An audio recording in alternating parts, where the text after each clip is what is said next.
Hey guys, I'd like to welcome you back to part 7 of this polymer clay time-lapse sculpting demonstration. This is an ongoing video series where I'm making an elephant. In this video, I make the trunk to the elephant. I show you how I shape it and get it on there. So without any further ado, let's get started. The very first thing I want to do before I start working on this trunk is I want to reshape the armature wire that I have there. I mainly want to make it look more elephanty, and so I just twist it and make some bends here and there. What I was really trying to do was get it to rest on top of the elephant's head, but I thought that would be too difficult trying to get the clay on there. So now I'm conditioning up some clay, getting it nice and warm, and I'm shaping it into a log like so, and I'm making it to where it's tapered. It's thicker on one end than the other, and I'm kind of like pinching on the end where the nostrils are, kind of just reshaping that. Voila, voila, voila, there you go, there you go. So far so good. This is basically all I'm doing. I'm just kind of pressing down on there. I'm pinching down, pushing down on it, making a flat bottom. See the flat bottom? Look, here's even a cross section, so you can see what it should be looking like. I then later can take the roughness out by kind of rolling it on the corners that it made. Dance time!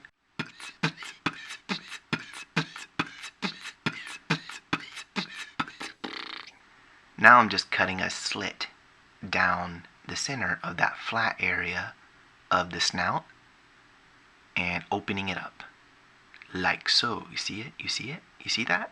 You see it? And I want to attach it to the armature and kind of holding it up there. You can see where the clay is kind of going to be in the way right there. Just eyeballing it, I can just look at it and tell. So I just cut it like that. That makes a little more sense to me. So I open it back up and I prepare myself for the task ahead, which is trying to put this thing on that thing. I wound up bending it a little bit, pulling it forward, and I just kind of scooted in there. What I kept doing was I kept rotating it clockwise. That was mainly because I was trying to make the trunk longer so it would fit on the armature wire. Like so. There it is. It ain't pretty, but it will be here in a minute. I can just fill in all that those voids. Here in a minute, I'll show you how I do that. I just take some clay, and the most obvious areas where I'm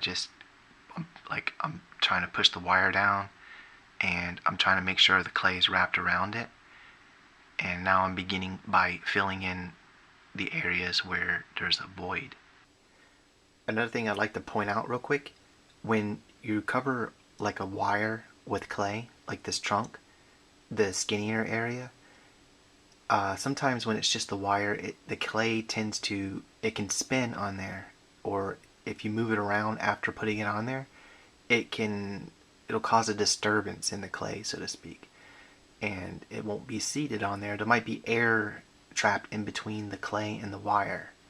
One thing to kind of combat that is maybe taking some tape and wrapping it around the wire itself. And that can be done with the legs too. Someone actually made a comment in the last video asking why not just build out on the legs more with some foil. I just want to let you know you can do that. That's totally cool. You can do that. I just didn't think these legs were too thick. And if you do decide to do that, you'll have like a core instead of it just being a wire.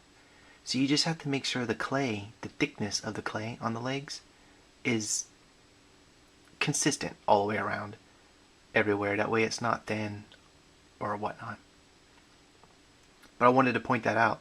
You can build out on these like legs and thin limbs and stuff like that with some tape to help with the clay. It'll be more for the clay to actually bite onto instead of that smooth wire. But yeah, I wanted to point that out real quick. You can do it any way you want. You could save way more clay than what I did. The main thing was to build that bulky body in the head to take up that amount of clay. Okay, for this part, I just rolled out a snake and I flattened it with this roller, and then I'm tapering the ends really, really thin. I even cut them off so I can taper them again. I wanted it thick in the middle, or thicker in the middle, and then paper thin on the ends, like this. What I'm going to do with this is add it to the front of the sculpture like this. I'm trying to change the shape of it. Not only is that changing the shape, but it's also burying that wire a little further. But this right here makes it come out further on that end. And earlier you just saw me digging at it on the inside where that little loop is, the hole. I was just trying to make that hole bigger to, copy the other one more closely. But really, it could be positioned any way it wants. It doesn't have to be anything specific. But if you do Google elephants and you look at just general pictures, that's almost a signature move where they take the trunk and they rested it on their forehead. They do that. All of them do that. It's like what they do. I just thought it would be a convenient thing for the sculptor to rest the trunk on the head to keep it more structurally stable. Like if you're making if you're pouring a porcelain or whatever, that ceramic mold stuff, it would be more structurally stable if it was resting on that. So I was shooting for that at first. I didn't quite get there. It's still, up in the air a little bit, but it still looks cool, I think. So now you see me, I'm trying to smooth that trunk up and clean it up. And I'm applying very, very little pressure to it because it's, like I said, how it's seated on that wire is, I done roughed it up way too much since after I put it on there. I grabbed it with those pliers and bent it all around so that it just disturbs the clay. And you'll see me grabbing like several different tools trying to rake this. You can rake the surface of your work with different tools to take off the unevenness or to identify low areas and stuff. I don't have an actual tool set, which I need to go ahead and get me a nice good tool set of the different rakes and loops and stuff like that. I can make them, but I just want to purchase something. And just, regular box ends and rounded ones and stuff like that, where I can dig away clay wherever I need to. I really think that trunk will be fine though. Like at the end where I was telling you, if there's air trapped in between the wire and the clay, it is fine. The whole purpose of an armature, for polymer clay anyways, 90% of the time it's just to hold everything in place while you bake it, during the baking and after the baking, where it's real fragile. Because when polymer clay comes out of the oven, it's super, super fragile. It'll break right in your hands if you touch it. It doesn't really gain its strength until, I'd say, maybe a few hours after it completely cools. Personally, I like to wait a day before even messing with it because I like to let things age a little bit, set up for a while.